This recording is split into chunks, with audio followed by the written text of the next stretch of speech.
just I'm so not really that in the game. But I guess if I want to be in the market, I need to be in the game. So I looked fashion influencers, companies, or brands, or whatever. Usually high fashion, but they do non-high fashion, like fashion houses. Because Hey guys, it is Numiguana back with you in South Florida for a few days R&R. Soon be back to normal service with unboxings of inbound coins and also quite a few mega results unboxings coming up. There's around about 300 coins coming back over the next few weeks from NGC, so that should be more than enough to keep you guys occupied for a few days in the days to come. Meanwhile, somebody who is a YouTube connection, and I'm not allowed to give his name away, but he always makes a comment on every one of my videos, sent me this package a few days ago. Very well packaged, lots of protection, and this video is all about pre-1933 gold coins with a few pandas thrown in for good measure. What do you guys think about pre-33 coins? They went up, way up a few years ago, and now they've gone way down. And it's possible to pick up really nice pre-1933 coins for not much money at the moment, but are they worth buying? Before we take a look at these few that have arrived, let's take a look at listings on eBay and gauge pricing for some pre-33 coins. Double Eagle, $1,400 or so. A 1904, this one's a 63, $1,325. These really are not high premiums for the kind of coins they are. A random cleaned $10 Eagle, under $700. An Indian, $750, this time in guaranteed AU condition. 1908 in good condition. PCGS graded already. 1900, $5, $466. Really, what we've got is a great time potentially to pick up pre-33 gold coins for the future. It's possible to pick up graded coins at not much more than bullion. Whether it makes sense to buy them ungraded or raw, I guess it depends on where you manage to pick them up and how much for. A lot of the good pre-33 coins have already been graded. There's been 20 years or so for these to have been graded, mostly by Americans with the big grading companies. So does it make sense? Is it possible to now pick up pre-33 coins to grade still? And is it better off doing that rather than picking them up ready graded? I think in a way my vote might go for ready graded at the right price, because you know the grade. Some of these coins are very difficult to grade. For example, these Eagles, insanely difficult. I think even if you look at the grading guides for these coins, it's not immediately obvious unless you are a professional grader how these coins are going to grade, whether or not they're cleaned. This one might very well have been cleaned. It's got that kind of dirt inside the letters, a couple of little marks on the flat part of the coin. So it's quite possible that some of these coins are details coins. A lot of people like putting coins into the grading companies just for authenticity, because there are so many fakes out there. You know, with almost every batch of pre-33 coins I've graded, there's been one or so that's come back as not genuine. So a lot of people who do have these coins are very eager to find out whether they've got genuine ones, even if they get a details grade on them. So we've got three, I think, of the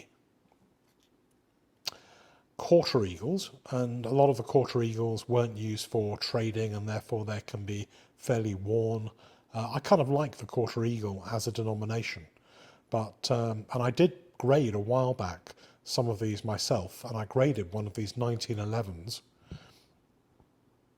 I graded in 1911, and NGC found out that the 1911 was in fact a 1911D, and in fact that coin, the 1911D week D, that I had in my collection, was sold a couple of months back on Heritage, because I wanted to do a number of sales to buy something which was slightly more valuable. So I did that, and hopefully in January I'll have some news for you guys about the coin that I'm buying with the proceeds of that 1911D and others.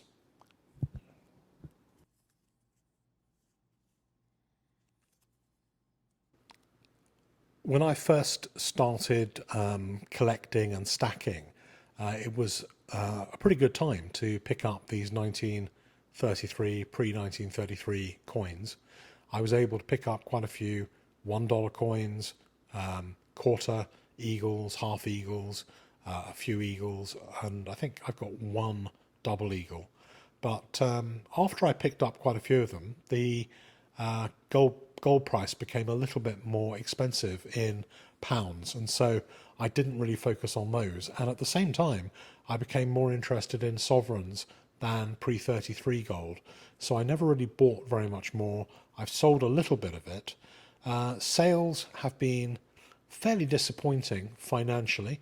I sold a few coins on Heritage, and none of the coins I sold on Heritage really made what they should have made.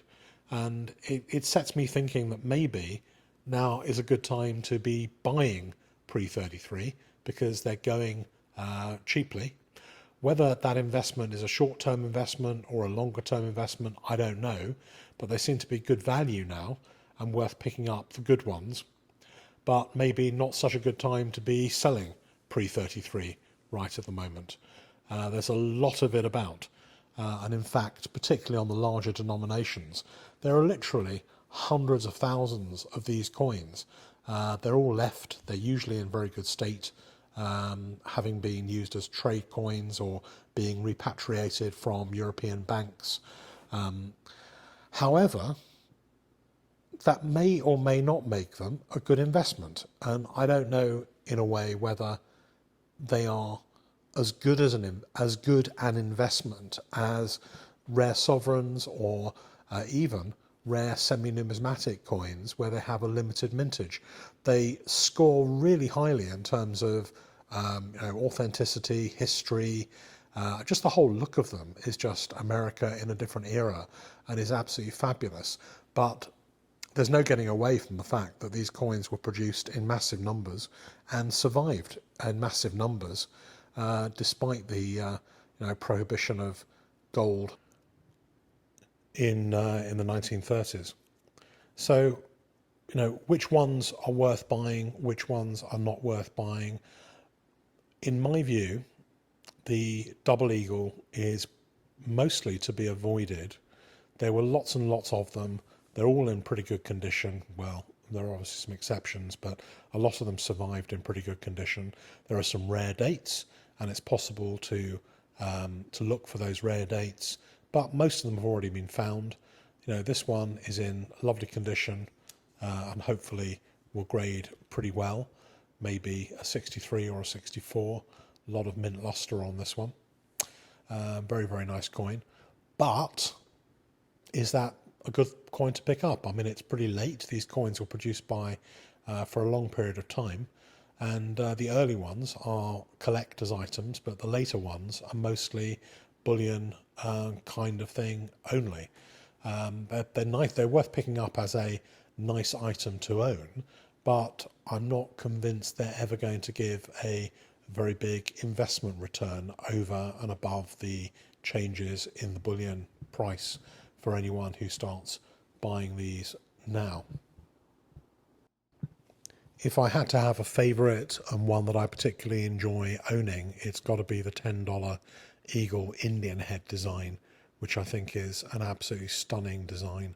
I like the Liberty design if they're in very, very good condition like this one, but the Indian $10 coin to me is the best one, and of course the St Gordon's as well, $20 gold piece. So The last one that I want to show you here is this $20 gold piece. And you see what I mean about these coins still being quite often in amazing condition. This is basically just like it came out the mint. Amazing amount of luster, huge definition on the coin. But it's a late coin for a Liberty Head, 1904. These coins weren't really in circulation. They were used for interbank transfers. But this one is a really nice example. A little bit of kind of junk there just above the date on the fields and kind of bag marks and stuff like that. But basically a really nice coin, and it should grade pretty well. And I mean, I hope that this will be one that stays in this guy's collection, and that the grade that NGC give it will be something that he can be proud of, because I have graded some coins before for the same guy, and sometimes it hasn't gone as right as he would have liked. So it'll be nice if some of these coins do grade well. The last couple that I want to show you here that have come in to this this unboxing, this for grading, are Chinese coins, and they're the Panda gold coin.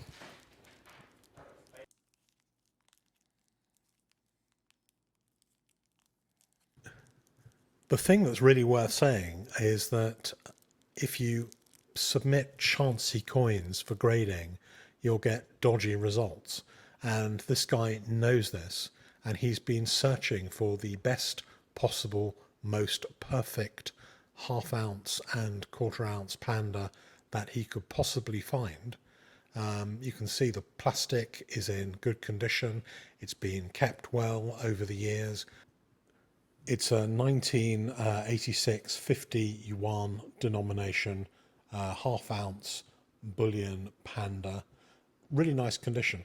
And as with all of these Pandas, most people who send them in for grading also have them conserved, because there's often tiny bits of residue from the plastic over the years. So when they're taken out the plastic, it's useful to conserve them before they get graded.